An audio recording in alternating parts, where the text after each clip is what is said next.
ये डराता कौन है? डराने का काम तो भाजपा के लोग कर रहे हैं। मोदी जी से गुजरात देख रहा है, गुजरात में डराया नहीं, देश में डराया, देश में डराया, लोगों ने कराया। पहली बात, नरसंहार कौन कराया? नरसंहार हुआ, इसके अलावा संभल में कौन डराता है? सुनिए ना, संभल में कौन डराता है? हेलो दोस्तों, वेलकम टू संवार्ता। दोस्तों, आज की इस वीडियो में हम देखेंगे कि किस तरीके से अजय उपाध्याय, जो कि कांग्रेस के प्रवक्ता हैं, और राजकुमार भाटी, जो कि समाजवादी पार्टी के प्रवक्ता हैं, उन्होंने किस तरीके से गोदी गुल्लू, जो कि हिंदू मुसलमान की डिबेट के लिए जाना जाता है और गोदीगिरी के लिए जाने जाते हैं, उनको किस तरीके से लाइव डिबेट में तर्कपूर्ण जवाब देकर उनकी बोलती बंद करिए, जो कि आप इस वीडियो में पूरा देखेंगे। तो दोस्तों, वीडियो बहुत ही शानदार है, वीडियो अंत तक जरूर देखिए, और जो लोग चैनल पर पहली बार हैं, चैनल को जरूर सब्सक्राइब करें। तो चलिए वीडियो को स्टार्ट करते हैं।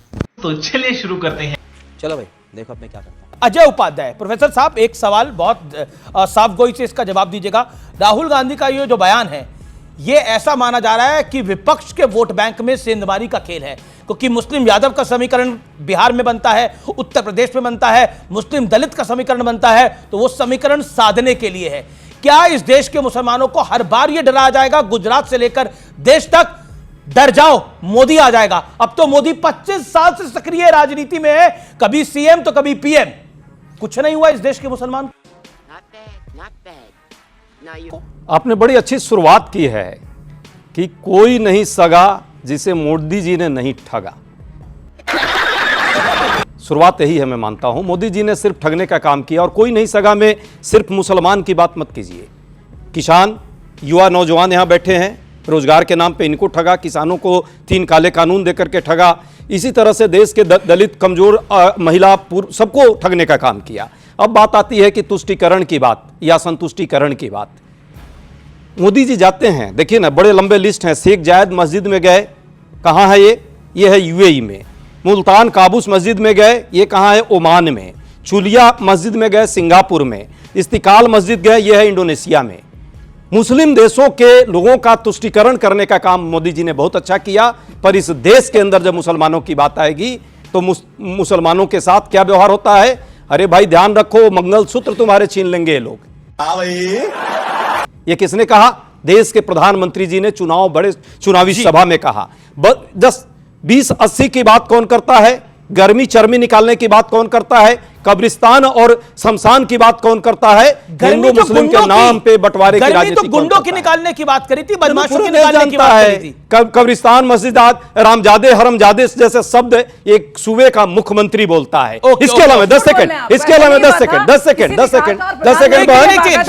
सिर्फ 10 सेकंड के बाद में ओवरलैपिंग नहीं। ओके, इसके बाद वो कटवे, वो मुल्ले, उसको प्रताड़ना योजना जो करता है उसको प्रमोशन दिया जाता है। एक प्रमोशन प्रोत्साहन योजना भी मोदी चला रहे हैं। उसको तो बाहर कर दिया गया। कहां बाहर कर दिया भाई साहब? अभी तो चुनाव लड़के जीत के आया हुआ, बाहर किया क्या इन्होंने? गजब बेइज्जती है। के बीच में संवाद हो रहा है। पहले भी मेरा प्रश्न था, आप मोदी से मुसलमानों को, बीजेपी से मुसलमानों को कब तक डराइएगा? कोई एक्सपायरी डेट तो इसकी रखी होगी। अरे तो उसका लाभ भी नहीं मिल रहा ना आपको, प्रॉब्लम ये है आप लोगों के साथ। अमीश भाई, ये डराता कौन है? डराने का काम तो भाजपा के लोग कर रहे हैं। प्रोफेसर साहब, मोदी जी से प्रोफेसर साहब, पूरा गुजरात देख रहा है। गुजरात में डराया कि नहीं डराया? नहीं, देश में डराया, देश में डराया, लोगों ने कराया। पहली बात, नरसंहार कौन कराया? नरसंहार हुआ। इसके अलावा संभल में कौन डराता है? सुनिए ना, संभल में कौन डराता है? नागपुर में कौन डराता है? करावल नगर और सुल्तानपुरी जो इस देश के राजधानी है, वहां पे कौन डराने का काम किया? ये पूरा देश जानता है। विवेक जी, बस हवा निकल गई। ये अपनी सियासत को चमकाने के लिए, मेरा सवाल बहुत डायरेक्ट है, अपनी सियासत को चमकाने के लिए बार बार क्या मुसलमानों को डराने का प्रयास होता है? अब वक्फ के नाम पर यह सब कुछ किया जा रहा है, सिर्फ मुसलमानों की ठेकेदारी लेने के लिए। क्या बोले तूने? आपकी डिबेट जब शुरू हुई तो ऐसे चली, डिबेट की ट्रेन, जो डिबेट की ट्रेन होती है ना, ऐसे चली, और आधी मिनट बाद ऐसे हो गई। मैं इसे वापस पटरी पे लाता हूँ। ठीक है, आपका सवाल है कि मुसलमानों का कौन सगा और मुसलमानों को किसने ठगा? तो बिल्कुल साफ जवाब है, बीजेपी और मोदी जी मुसलमानों के सगे, और कांग्रेस, सपा, बसपा, कम्युनिस्टों ने मुसलमान ठगे। क्यों? ये कांग्रेस, ये सपा, ये बसपा मुसलमानों को लोकसभा के टिकट देती हैं, विधानसभा के टिकट देती हैं, उन्हें मंत्री बनाती हैं, उन्हें कहीं कहीं तो मुख्यमंत्री बना देती हैं। उनका काम बिगड़ता है और बेचारे उसमें समाज की सेवा में लग जाते हैं। उत्तर प्रदेश में कब मुख्यमंत्री बनाया था आपने? समाजवादी पार्टी ने बिहार उत्तर में प्रदेश में बनाया कहना, कांग्रेस ने। उत्तर प्रदेश में कब मुख्यमंत्री बनाया या उप मुख्यमंत्री बनाया? बिहार में जवाब कांग्रेस ने मुसलमान को मुख्यमंत्री बनाया। बिहार में कांग्रेस ने मुसलमान को मुख्यमंत्री बनाया।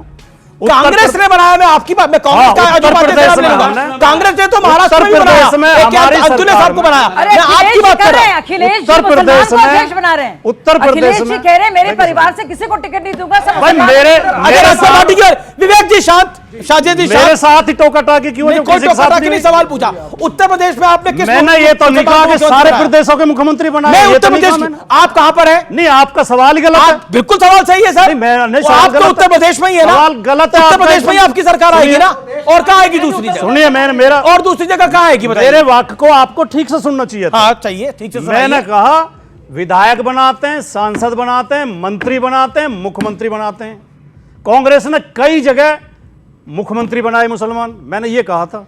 मैंने कब कहा समाजवादी पार्टी ने उत्तर प्रदेश में बनाया? आप कौन सी बात तो सही है। पार्टी से? समाजवादी पार्टी। आप कौन सी पार्टी अब से? जवाब सुन लीजिए। कौन सी पार्टी से सर? सब जवाब सुन लीजिए।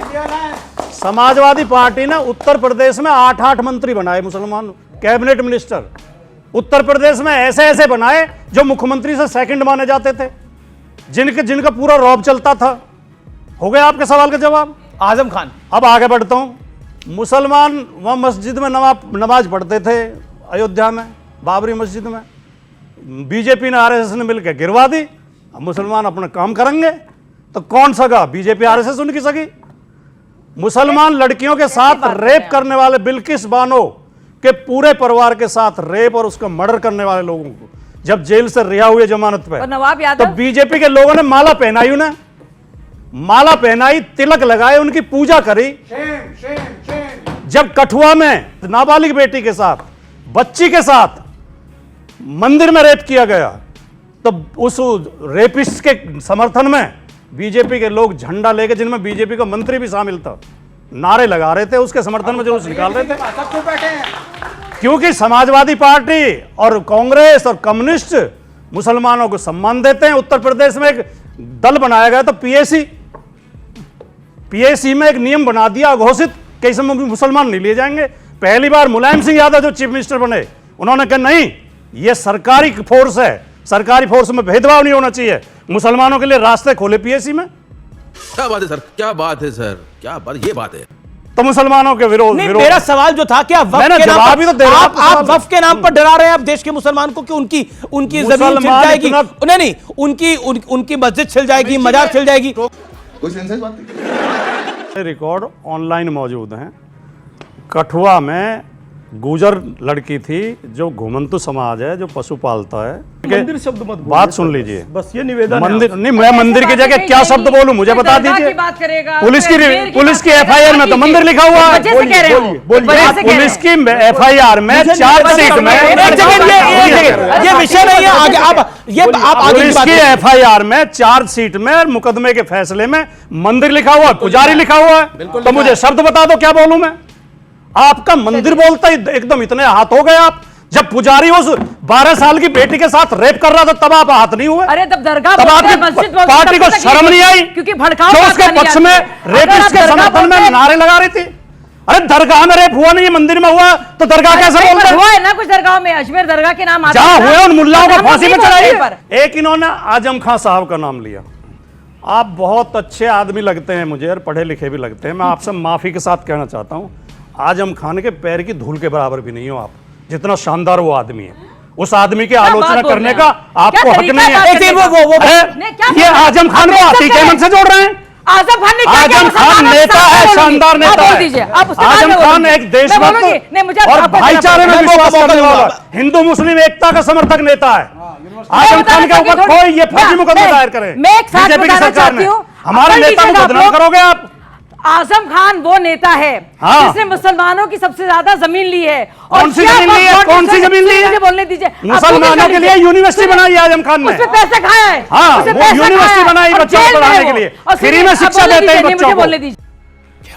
गृह मंत्री अमित शाह ने बोला कि जो पार्टीशन हुआ वो पार्टीशन भी तुष्टीकरण की देन था और उसका बड़ा फायदा कांग्रेस पार्टी को हुआ, कांग्रेस पार्टी के परिवार को। देखिए, जवाब अमित शाह जी को सही में थोड़ा और पढ़ना लिखना चाहिए था, लेकिन मैं इस पर कुछ नहीं कहूँगा। जो वक़फ़ करके पूरा वक्फ बोर्ड जो कानून आया था उस पर चर्चा कर रहे थे, तो उनसे मैं ईश्वर से प्रार्थना करता हूं कि उनको वाकई सद्बुद्धि दे कि तुष्टीकरण की राजनीति और देश में जो बंटवारा हुआ, ये सब जानते हैं देश में बंटवारे के लिए कौन जिम्मेवार था। अंग्रेज जिम्मेवार थे, हिंदू महासम जिम्मेवार थी और जिन्ना जिम्मेवार था। हिंदू मुस्लिम जो तुष्टीकरण की राजनीति मुसलमानों के लिए या हिंदुओं के लिए किसने किया? अंग्रेजों ने किया। अब बात आ रही थी कल जो आपने चर्चा की है, अरे भाई आप कहते हो कि सत्ता ले लिया, गांधी को आप कहते हो कि उन्होंने सत्ता ले लिया।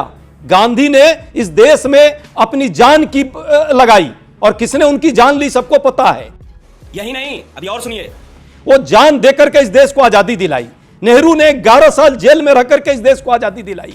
कांग्रेस के हजारों कार्यकर्ता जान दिए और तब जेल में रह करके और तब ये देश को आजादी मिली। आज आप आजादी पर प्रश्न लगाते हो और तब आप क्या कर रहे थे? आपके लोग जो है उन्हीं अंग्रेजों की गुलामी करने में और उनके साथ रह करके भारत छोड़ो आंदोलन का विरोध कर रहे थे। पहली बात, 2 सेकंड पार्टीशन, सिर्फ 2 सेकंड, ठीक है 10 सेकंड लीजिए। मुझे यह पता रहता कि यहां आजम खान पर डिबेट है तो जरूर मैं उस पर कुछ पढ़ के आता, पर सच्चाई है हिंदू मुस्लिम सिख ईसाई इस देश के भाई भाई हैं। इस देश के भाईचारे को जो चारा बनाने का काम कर रहा है ये सब देख रहे हैं। मुस्लिम प्रताड़ना योजना नहीं है, इस देश में हिंदुओं को डराने की योजना है ताकि आप वोट की राजनीति करें और वोट की राजनीति करके हिंदू नौजवानों को बेरोजगार करने की एक नई रणनीति पर चल रही है इस देश में। दूसरी बात, मैं आपसे भी आग्रह करता हूं और भगवान के लिए इस देश के मीडिया हाउसेस से कम ये हिंदू मुस्लिम का एजेंडा छोड़ दीजिए। ये देश रहेगा तब ये कांग्रेस पार्टी रहेगी, भाजपा रहेगी, आप रहेंगे, हम रहेंगे, देश का रहना जरूरी। नहीं, क्या बात है सर, क्या बात है सर, क्या बात, ये बात है। मैं सीधी तरह आप में पार्टीशन की बात करना चाहता हूं। आपको लग रहा है कि ये जब से मीडिया पैदा हुआ है, जब से मोदी जी आ गए हैं 2014 के बाद से ही सारा पूरा हिंदू मुसलमान नैरेटिव हो गया है। पार्टीशन के वक्त, एक सेकंड, पार्टीशन के वक्त क्या धार्मिक बंटवारा नहीं हुआ था? ये लकीर कमरे में बैठकर किसने खींची थी? क्योंकि मेरा खुद का परिवार पाकिस्तान के सियालकोट से आया हुआ है। उस दर्द को, उस पीड़ा को मैं समझता हूं। कमरे में बैठ के लकीरें नहीं खींचती जनाब। उसके लिए कौन जिम्मेवार था? कौन जिम्मेवार था? हिंदू महासभा किसने करी थी? जिम्मेवार था। हिंदू महासभा सरकार में आई थी। देश को बंटवारे के लिए अंग्रेजों की वो कुनीति जिम्मेवार थी और देश के स्वतंत्रता में कांग्रेस के लोगों ने लाखों लोगों ने अपनी खत्म, बाय बाय, टाटा, गुड बाय, गया।